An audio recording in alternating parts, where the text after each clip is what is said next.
right, the red light's on. It's go time. We are now recording. So I start off my podcast with this question for everybody, and this one it'll probably be really appropriate. So, what did you have for breakfast this morning? Actually, I just had a snack bar, but I usually have my oatmeal. Yeah. I want to be See, honest. Yeah. yeah. So most people are like, I had a cup of coffee, but you actually, what we're talking about today is for breakfast. So, well, let's jump right into it. So, why don't you tell my listeners what you just finished raising money for over on Kickstarter?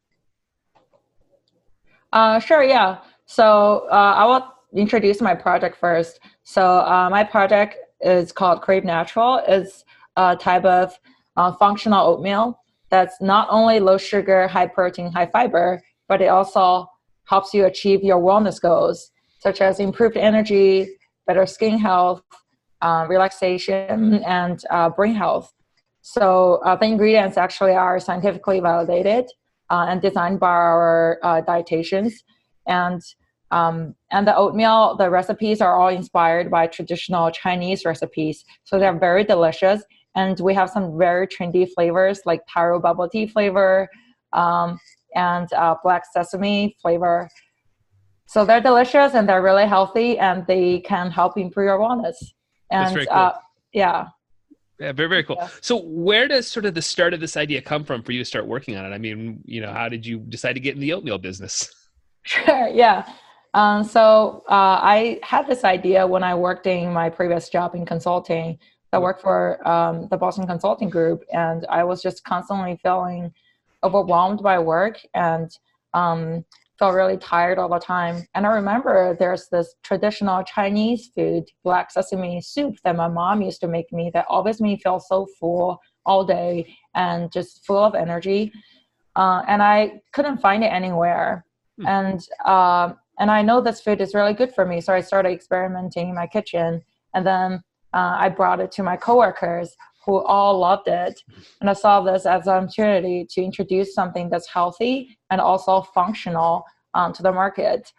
And then I later developed 3 more recipes in my kitchen. And I wanted to make it more functional. So I consulted registered dietitians and nutritionists to make them both delicious and functional. That's cool. That's cool. So what kind of starts this process though, in terms of it going from an idea that you take to your friends, right? Like, I made this in my kitchen, into like, I'm going to actually like focus on this and make a real product out of it. Right. So that moment happened to me when I got into business school. So I'm currently also an MBA student at Chicago Booth. And when I started school during student orientation, I was telling people my idea all the time, everybody.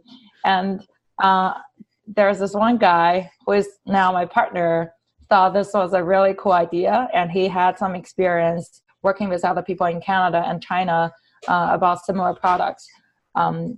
So he wanted to get on board without even trying the product. And then just once I got into business school, I learned about all the resources there are in this university ecosystem to support entrepreneurs. So I decided, all right, I believe in this product. People love the flavors. I want to do this full time. So I quit my job and started working on this full time to bring this to life. That's really cool. That's awesome. So what was the confidence that was given to you to take that leap, though? I know that that's a challenging thing for a lot of entrepreneurs to sort of, to quit the job and to sort of jump into it full speed. What was it that that you were seeing in terms of the product to give you confidence to take that kind of big decision like that? Sure. Yeah, I think there were 2 reasons. The first reason was I did a lot of market research. Part of my job, my old job, was to do market research. So I looked up a lot of just health food companies and the market trend, and I see there's actually this white space in the breakfast category, in the breakfast food category. There's no functional breakfast food that's easy to prepare. There's functional drinks like smoothies that helps you detox or focus, or like protein shakes, but people start their day with breakfast. And to me, And I also interviewed a lot of people. I felt we all think breakfast is really important to start your day right. So I saw there's this need for this. There's actually a problem on that need. And then the second part was, so I hosted a lot of tasting parties with friends and at school. I had so far about 5,000 people tasting my product already, and they all love it. Oh, well, some people may not like, certain flavors, but all 4 flavors get really, really strong feedback. And also I did a survey on Kickstarter, and people told me they absolutely love the flavors. So that gave me confidence and just helped me to know that I believe in my product, and there are other people that also believe in my product. So I just went for it. That's cool. It's great to get that sort of feedback outside of your parents saying they like it, like actual real people saying, yeah, I'm into it. So how did you kind of come to the 4 flavors? Maybe you can talk to my listeners about what those flavors are, because if they're listening to this on a podcast, they don't know yet. So walk us through those your different flavors. Sure. Yeah. So I actually started on the oatmeal by calling their ingredients as their names. So black sesame flavor was the inspiration. So I just started with that. And then the dietitian thought it was actually really good for energy improvement. And the other flavor, so taro bubble tea, was recommended by my old coworker. My coworker learned that I was developing recipes, and she was like, you have to do a taro bubble tea flavor. It's my favorite Asian flavor. And I asked a lot of people, it's a really popular bubble tea. I don't really drink bubble tea, but it's a lot of people's favorite flavor. And the red bean flavor, which is now we call glow oats, is actually a very traditional Asian food remedy, especially popular among female population. A lot of my girlfriends in Asia eat it all the time. We really believe, this food can nourish our body and help us detox and improve our skin health and just overall wellness. So that's also a traditional flavor. And the last flavor, which is now actually our best seller, is now the calm oats. For calmness, help you relax, but also stay alert. This one was an accident discovery.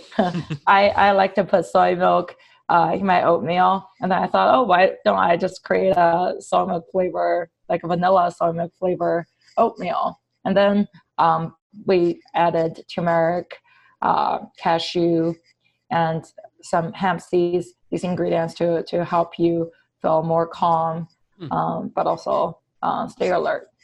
Yeah, that's awesome. It really feels like each one of those has its own special sort of vertical that you're going after, and you're really covering a lot of ground with those four first types. Right, and the 4 flavors are very distinct.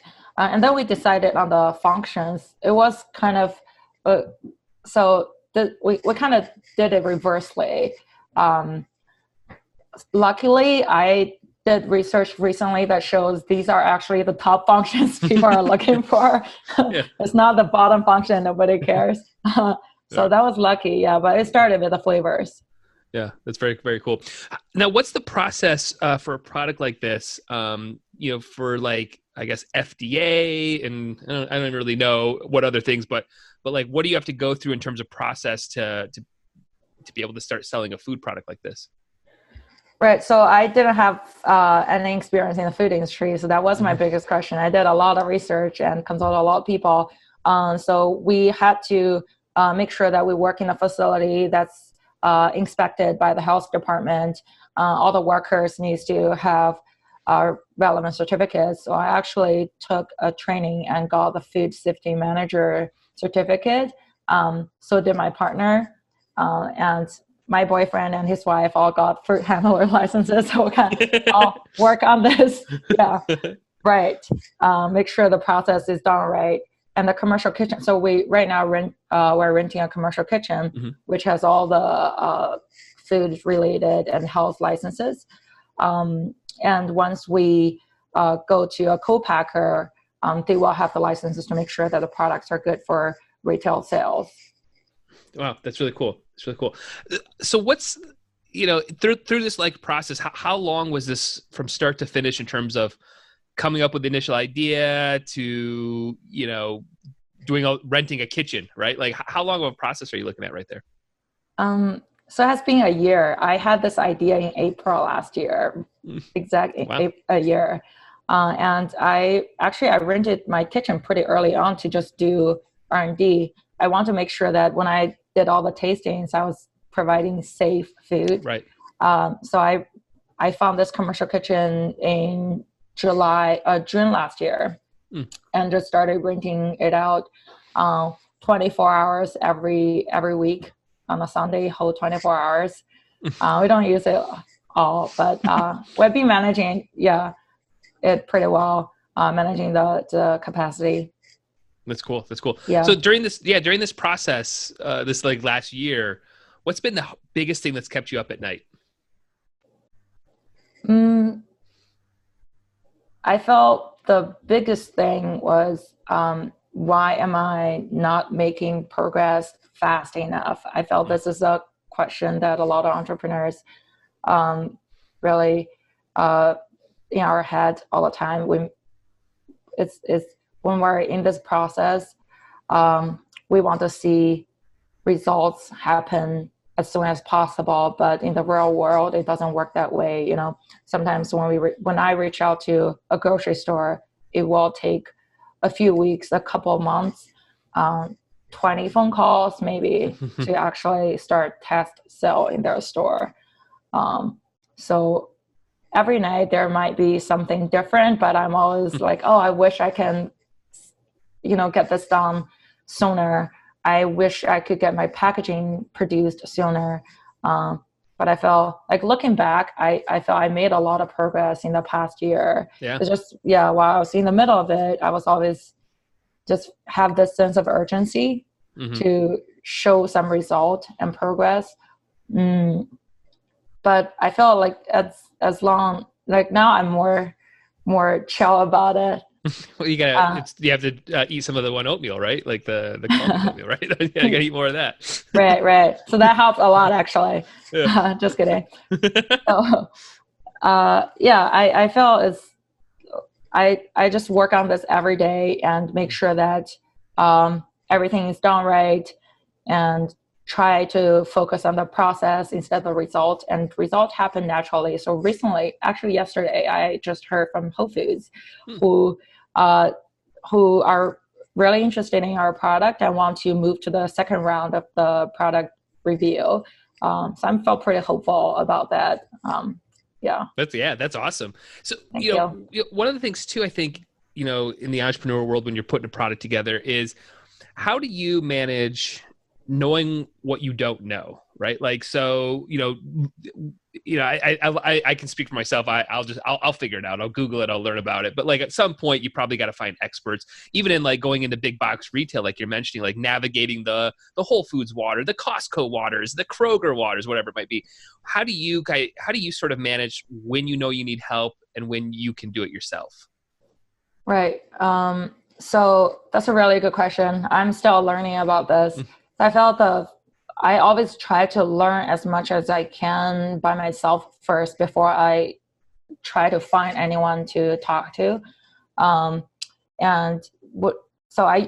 If I have a question that I think that needs just experts like food compliance, what kind of claims we can or cannot put on the packaging, that kind of thing, I have to go to an expert.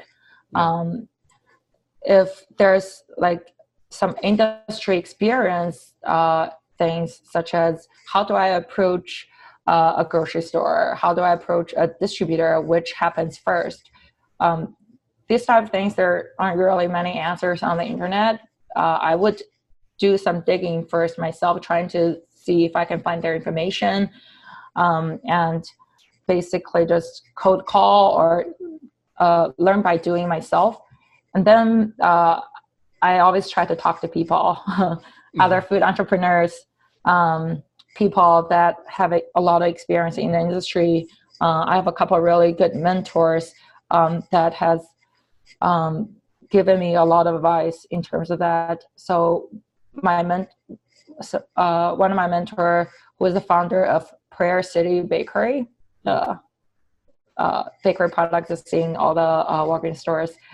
So he has given me a lot of advice on how to find a co-packer, how to find a distributor. But I need to do the research myself. Yeah. So I think that's the line. Like, if I can do this myself, I will try to learn and do as much as I can.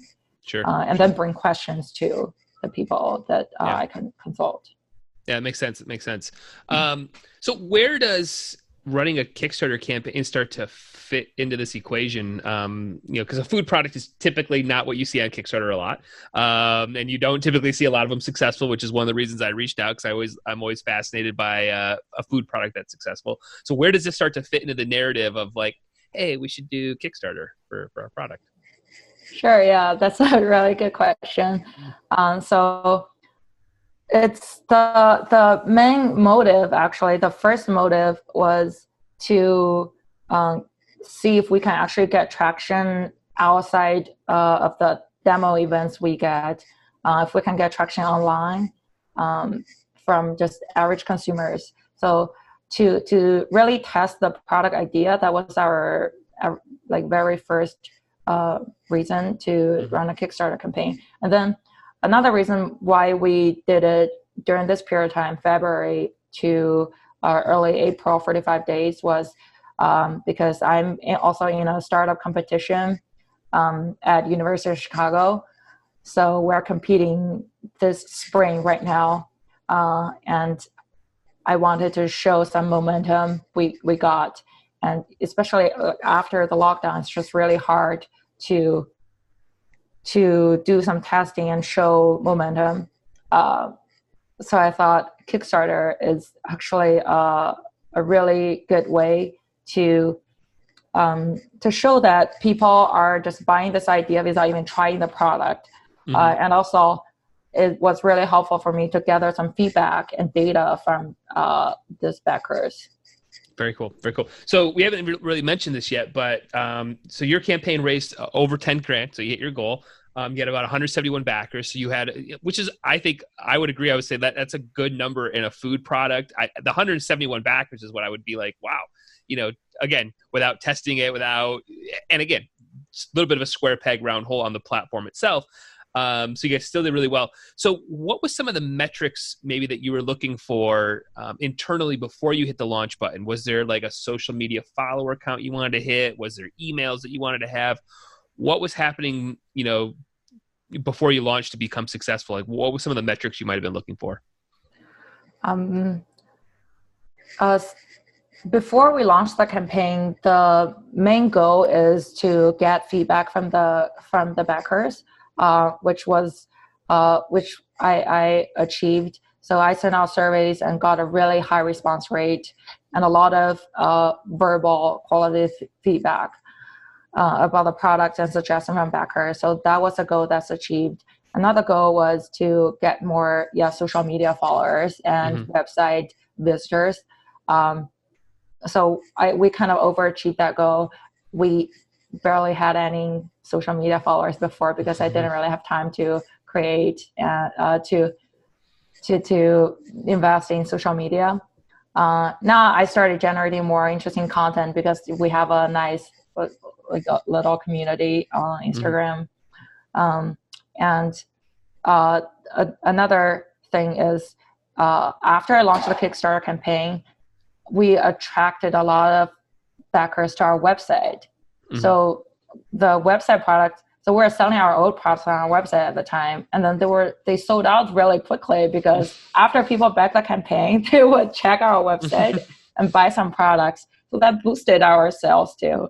And then our oat products sold out, and the Kickstarter started picking up faster because people wanted to really bring this to life and get more products. So yeah, that's awesome. And you might have just answered this question, but was there something that happened in the middle of the campaign that was like completely out of the ordinary, or was there a country that supported this that you weren't expecting? What was there anything that you were like, wow, I did not expect that to happen? I did not expect to have a lot of international backers. Yeah. So yeah, I have about 20 backers from different countries, very different countries, from Mozambique, New Zealand, UK, Hong Kong, Greece. So that I did not expect. Yeah. Yeah, and those people, like, without trying the product, just wanted to buy in the product and pay for international shipping. That was something that really surprising to me. Right.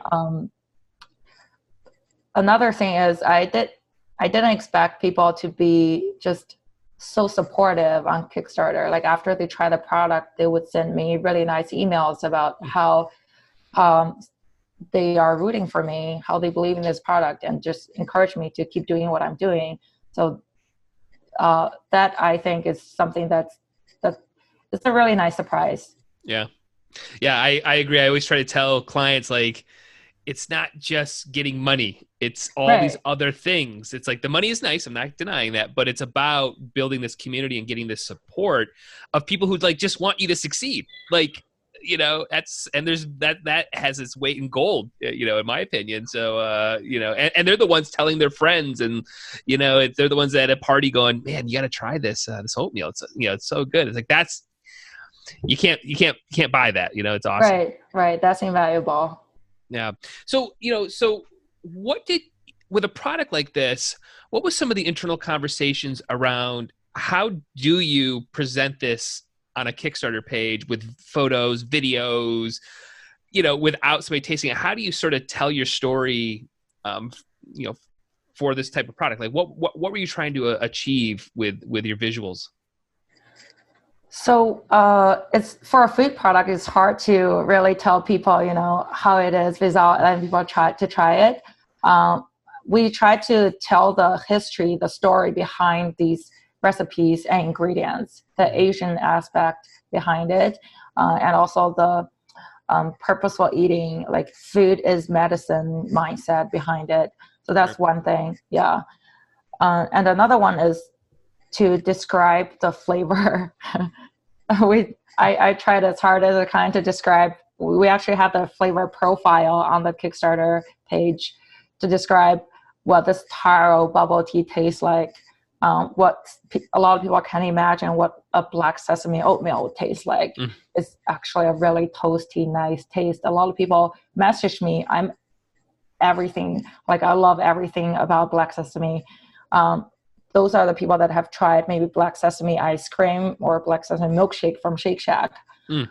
So we try to just describe the flavors. And the last effort was to really highlight the nutritional benefits of it. We put the nutritional facts there, and also described how these ingredients will improve your wellness. And so health benefits, was actually a really big part of it. Yeah, I mean, truly, I think that's where you hit a home run. Is just you really walked a nice fine line between those two things around health benefits and that storytelling element on it. That's me looking at it with my eyes from afar. But so what? Now that the campaign's over, I'm sure money's already come in. You might have sounds like you might have shipped to backers at this point. But what's happening right now for this next year? Even though we're all locked away, but like, what are you working on right now for your company? I'm waiting the packaging to be produced, and I'm setting up next production process right now. Once the packaging is produced, we can start producing immediately in our commercial kitchen. And I'm also looking for a co-packer, contract manufacturer. So I'm talking to 2 contract manufacturers now while waiting for the result from Whole Foods. So once that goes through, if Whole Foods happens, we'll be able to launch in about 50 stores in the around Illinois. Otherwise, we have another grocery store lined up that will launch in 10 of their locations. So right now I'm really just, ordering ingredients, talking to food brokers to see if they can help me get better prices, and just setting up the production process. Yeah. And what do you see, like what's your next 5 years look like? Is this something that you want to be in just Whole Foods or everywhere, or if I go into CVS, I'm picking up your product. Are you doing like all kinds of different flavors? Like what do what's the imagination for 5 years for what you're working on? In 5 years, I felt we probably won't be in too many, like in CVS. We'll probably be in a lot of natural food grocery stores. Mm-hmm. I hope we can be in all of the Whole Foods if possible. They have about 500 stores in the US. And I definitely want to get in the West Coast and East Coast as soon as possible. And also I want to really develop more products, more product lines under the functional concept.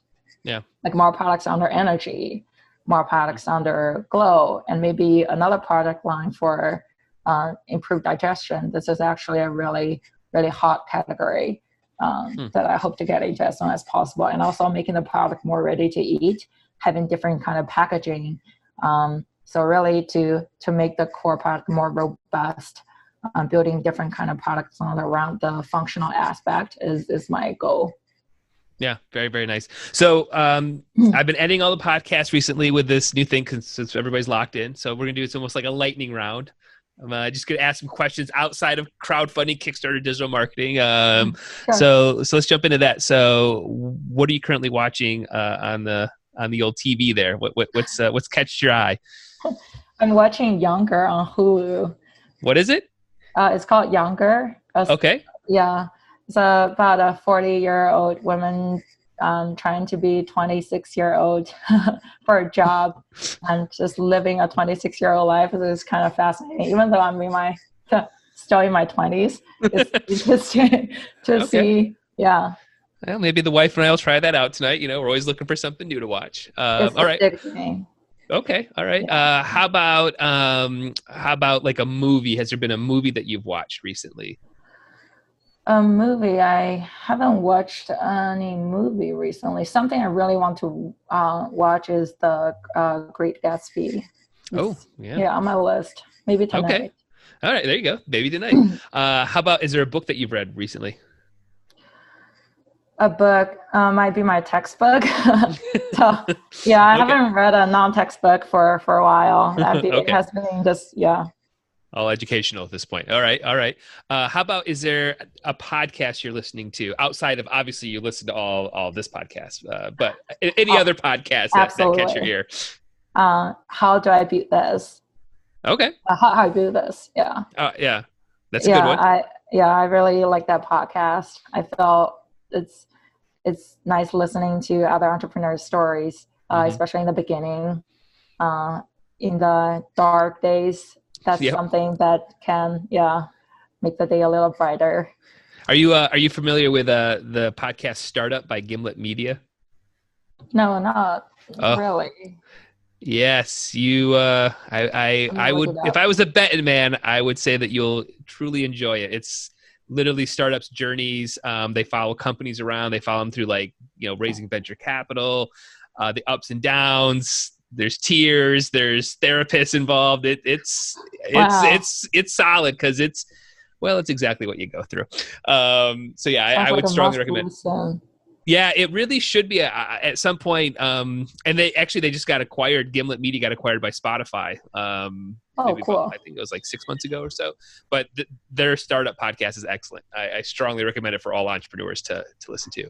All right, my last one is around. Is there any sort of websites you're going to consistently to just learn about marketing, or is there resources that you go to a lot that you think other people would be into?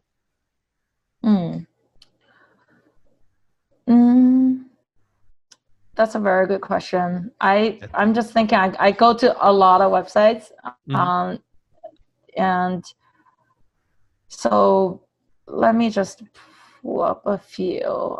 I saved too many websites. A lot of bookmarks. Huh? Yeah, really. So I always start with Google, one really good resource I think a lot of people overlook is YouTube videos. I felt there are a lot of really good YouTube videos about digital marketing that actually walk you through how different steps is. Let me find a really good one that I really enjoyed. Um, Yeah, YouTube is a unbelievable resource. It makes you feel like you could do anything. Like, yeah, I can fix that refrigerator, no problem. YouTube. I can fix my car. YouTube. And, right. It's. Maybe I can send this to you later. There's YouTube videos about digital marketing from start to like really advanced, and teaches you how to do SEO. I don't really have a digital marketing experience. right. Yeah. So it was really helpful for me. Yeah. SEO is a commitment. You gotta every day. You just gotta stick with it. Right. Put it in certain words. But well, cool. Well, where can people dive in, learn more, see what you're working on, support? Where should people go if they're listening to this? Our website and social media. So our Instagram handle is Crave Natural Food. Food is singular. Okay. And also, because we're competing in a startup competition called New Venture Challenge at University of Chicago. So maybe if you look up that competition, hopefully you can see us somewhere. And we're also in an incubator called Post-Key Incubator, which is affiliated with University of Chicago. Very cool. Well, if you do me a favor, send me those links, and I'll put them in all the show notes and in all of our social media posts too. So absolutely, we'll try to make it a little easier on people if they don't have the Googling power. So right, yeah. Okay, I'll send that to you. Awesome. And what's your website again for people? cravenaturalfood.com. Awesome. I'll put that in the show notes as well. Well, Lin, I appreciate taking time out of your day. I know you're busy, got a lot of stuff going on, successful entrepreneur, student, all that sort of stuff. And you want to watch a movie tonight. Great Gatsby, right? Yeah, so awesome. Say something for that. Yeah, very, very cool. Thank you so much, Jeff. Yeah, no problem. And I look forward to seeing what you're working in the future. And if you are listening to this, make sure you go to some of the links in the show notes and support. Buy some oatmeal, right? Buy some oatmeal, buy some product, right? Oatmeal's always good for you. Yeah, exactly. Start off your day right with a good breakfast. So, all right, Lin. Awesome. Thanks so much again for your time. Appreciate it. Thank you, Jeff. See ya.